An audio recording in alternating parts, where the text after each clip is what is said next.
दोस्तों, एक छोटी सी गलती, ब्रेक सडनली लग गया, हॉर्न ज़्यादा बज गया या किसी का साइड मिरर टच हो गया और मैटर सीधा रोड रेज। लेकिन आज के नए कानून में, जो कि भारतीय न्याय संहिता 2023 का है, उसमें ये छोटी गलती भी सीधा जेल तक ले जा सकती है। तो आज की वीडियो में हम डिटेल में समझेंगे कि रोड रेज पर बीएनएस क्या सजा देता है, क्या चेंजेस आए हैं और कैसे एक छोटी सी फाइट आपकी लाइफ हमेशा के लिए बदल सकती है। नमस्ते दोस्तों, मैं एडवोकेट दीपक सिंह और आज हम बात करेंगे एक बहुत हॉट टॉपिक पर, रोड रेज और भारतीय न्याय संहिता के नए पनिशमेंट। आजकल का ट्रैफिक फ्रस्ट्रेशन, गुस्सा और एक सेकंड में सिचुएशन बिगड़ जाती है, लेकिन अब नए लॉ में रोड रेज मामूली झगड़ा नहीं रह गया है, बल्कि बहुत ही सीरियस क्राइम ऑफेंस माना गया है। तो देखिए, भारतीय न्याय संहिता 2023 में रोड रेज शब्द डायरेक्ट यूज नहीं हुआ है, पर लॉ में 5 से 6 डिफरेंट सेक्शंस हैं जो रोड रेज के हर एक्ट को कवर करते हैं। तेज लापरवाही या खतरनाक ड्राइविंग, एक्सीडेंट के बाद झगड़ा मारपीट, हिट एंड रन, चोट मारकर भाग जाना, ट्रैफिक फाइट में किसी ड्राइवर को मारना, धक्का देना, गाड़ी को हथियार की तरह यूज करना, यानी जो चीजें पहले छोटा झगड़ा लगती थी अब सीधा क्रिमिनल ऑफेंस बन चुकी हैं। यहाँ सबसे बड़ा कंफ्यूजन होता है, तो चलिए सिंपल लैंग्वेज में मैं कंपेयर करता हूँ, आपको बताता हूँ कि ये क्या चीजें हैं। नंबर 1 हम आते हैं लापरवाही से चलाई गई या ड्राइविंग की हुई। तो इसमें पुराने केस में पुराना जो आईपीसी होता था उसमें सेक्शन 279 मतलब 279 लिखा जाता था। नए वाले में जो बीएनएस है उसमें 281 में ये आता है लापरवाही से ड्राइविंग करना, और इसकी जो पनिशमेंट होती है वो क्लियर हो चुकी है, बिल्कुल क्लियर, पहले नहीं थी।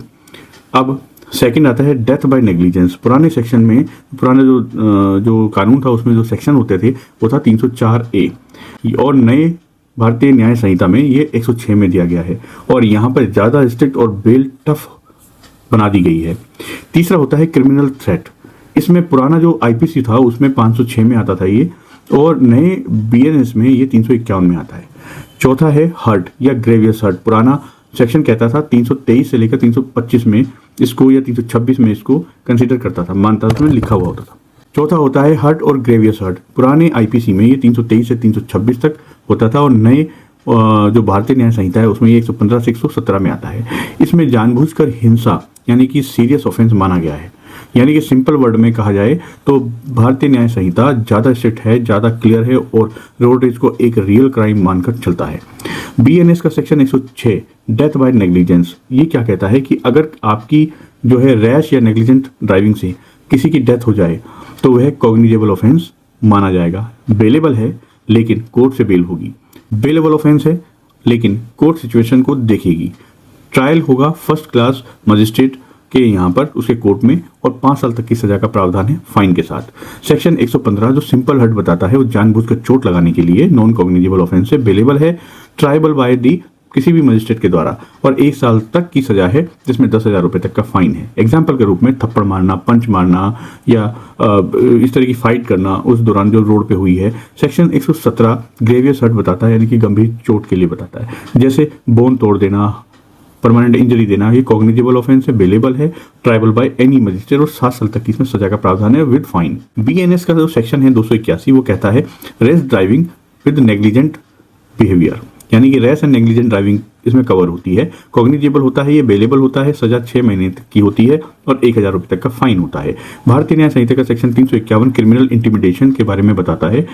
एग्जाम्पल सीधा है कि गाड़ी से उतरकर मार देना, मारना, या मैं जो है तुम्हें मार दूंगा, गाड़ी से उतर आया तो वरना मार दूंगा, इस तरह की जो है इंटिमिडेशन देना, तो उस केस में ये लगता है। नॉन कॉग्निजेबल ऑफेंस है, बेलेबल है, सजा इसमें 2 साल तक की होती है, लेकिन थ्रेट अगर ज़्यादा सीवियर हो तो 7 साल तक की सजा भी हो सकती है, मारने की सजा। तो भारतीय न्याय संहिता का जो सेक्शन है 352, अब ये बताता है इंटेंशनली इंसल्ट करना, पब्लिक प्लेस पे किसी को गाली देना, गलत तरीके से उल्टी सीधी गाली देना, ये फाइट को प्रोवोक करता है। तो नॉन कॉग्निजेबल है, बेलेबल है, लेकिन 2 साल तक की सजा का प्रावधान है इसमें, और फाइन हो सकता है।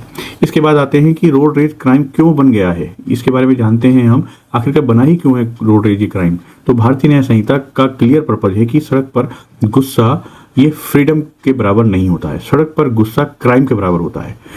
क्योंकि एनसीआरबी में जो एनसीआरबी के रिकॉर्ड्स हैं, जो नेशनल क्राइम रिपोर्ट ब्यूरो है, उसके जो रिकॉर्ड्स हैं उसमें रोड रेज एक्सीडेंट बहुत बढ़ गए हैं। इसलिए दूसरा, छोटे झगड़े, हिंसा, वेपन यूज तक बढ़ जाते हैं, उसमें इतना यूज होता है वेपन का छोटे छोटे झगड़ों में कि हद हो जाती है। पब्लिक की सेफ्टी कॉम्प्रोमाइज हो जाती है। हिट एंड रन के मामलों में डेली न्यूज हम सुनते ही रहते हैं, इसलिए गवर्नमेंट ने लॉ को टाइट कर दिया, बहुत ही सख्त बना दिया है। रोड रेज के केसेस में जो सबसे पावरफुल एविडेंसेस होते हैं वो क्या क्या होते हैं वो मैं आपको बताने जा रहा हूं, तो नोट कर सकते हैं आप। पहला, सीसीटीवी फुटेज, मोबाइल की video, dash cam recordings, eye witness statements, vehicle damage photos, medical report of injuries. Police की एफआईआर जो होती है उसमें अगर पुलिस एफआईआर करती है, अरेस्ट पनिशमेंट सीवियरिटी पर डिपेंड करता है और कोर्ट ट्रायल चलाती है। अगर आप ड्राइवर हैं, एक्यूज हैं, तो डैश कैम वीडियो प्रूफ आपको सेफ रख सकते हैं। लॉयर से तुरंत आप कंसल्ट कर सकते हैं। झगड़ा करके भागो मत, कोर्ट सम्मन को इग्नोर मत करो, कोऑपरेशन से केस को स्ट्रॉन्ग बनाओ, यही मेरी सलाह है। अगर आप विक्टिम हो तो एफआईआर तुरंत लिखवाओ, सीसीटीवी कैमरे को सिक्योर करो, उसकी फुटेज को सिक्योर करो, मेडिकल रिपोर्ट जरूर बनवाओ। कंपनसेशन मोटर व्हीकल एक्ट में मिल सकता है। लीगल हेल्प लो, एविडेंस पैसा है बट लॉ आपके साइड पर बिल्कुल है। तो दोस्तों, भारतीय न्याय संहिता 2023 एक क्लियर मैसेज देता है, road is not a battlefield. एक सेकंड का गुस्सा, एक सेकंड का रिएक्शन आपको ईयर्स की पनिशमेंट तक ले जा सकता है। अगर आप ड्राइवर हैं तो पेशेंस रखिए, अगर आप विक्टिम हैं तो लॉ आपके साथ खड़ा है, इसका ध्यान रखिए। सड़क पर डिसिप्लिन ही सबसे बड़ी सुरक्षा है और जिंदगी में सबसे बड़ा नियम है कि सबसे बड़ा जो आपका जो नियम है वो है गुस्से को कंट्रोल करो, लॉ को फॉलो करो, क्योंकि अब रोड रेज एक कॉग्निजेबल क्राइम है, पहले की तरह नहीं है कि छूट जाओगे। दोस्तों, अगर आपको ये वीडियो इन्फॉर्मेटिव लगा हो तो प्लीज़ इसे लाइक कर लीजिएगा, कमेंट करके मुझे बताइएगा कि अगला वीडियो में किस टॉपिक पे बनाऊं और मेरे इस यूट्यूब चैनल को सब्सक्राइब जरूर कर लीजिएगा फ्रेंड्स।